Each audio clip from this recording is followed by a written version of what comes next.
التواصل مع العميل السهل. مرحبا بالنجوم بوسطة، معكم محمد زيادة كوتش النجوم. اليوم سوف نعرف التعامل مع العميل السهل. وبالرغم من أنه متعاون، إلا أن كل مندوب سيتعامل معه بطريقته. لنرى سوف يكون الفرق. العميل السهل لدينا اليوم اسمه محب. سوف نشاهد كيفية التواصل معه حسب صفات كل مندوب. مرحبا أستاذ محب، معاك ماهر مندوب بوسطة. معايا طلبك من كنز، وأحب أعرف هل يناسبك استلام الطلب خلال الساعة القادمة. أهلا ماهر، تمام، أنا متاح. عنوان حضرتك فيه 13 رمضان كامل، تقسيم اللاسلكي، المعادي، الدور السادس. أنا عارف المكان كويس.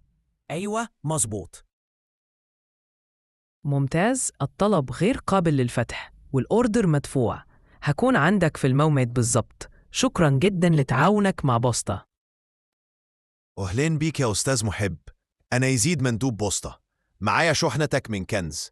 العنوان عندي هو 13 رمضان كامل، صح كده؟ أيوة مظبوط.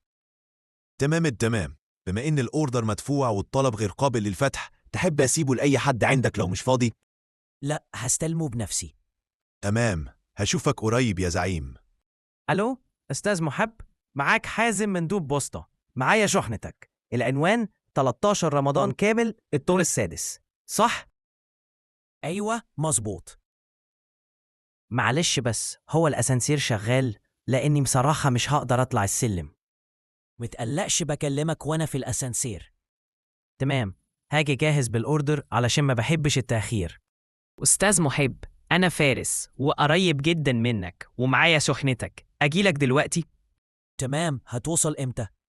بص، أنا في منطقتك دلوقتي والطلب غير قابل للفتح وكمان مدفوع. خليني أعدي عليك دلوقتي يا وبقول لك يا غالي، ما تنساش الأكرمية بقى. هه، حاضر، هستناك. الإكرامية الأول، نقطة ضعفه الحقيقية. ألو، أستاذ محب، معاك مروان من بوسطة. معايا شحنة ليك أهو. العنوان فين؟ لحظة، كده تقسيم الألسلكي صح؟ مظبوط، 13 رمضان كامل الدور السادس. طيب الأوردر غير قابل للفتح، لكن تحب تتأكد من الراسل؟ يمكن يكون في حاجة. لا، أنا متأكد تمام.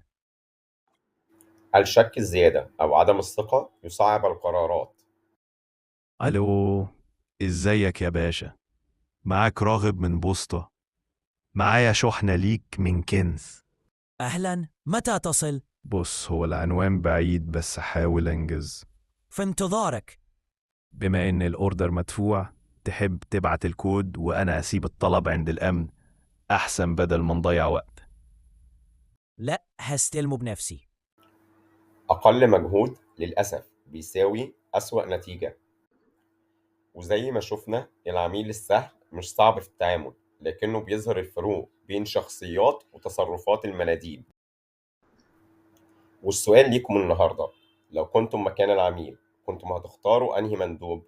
شاركونا آراءكم في التعليقات. كان معكم محمد زيادة كوتش النجوم.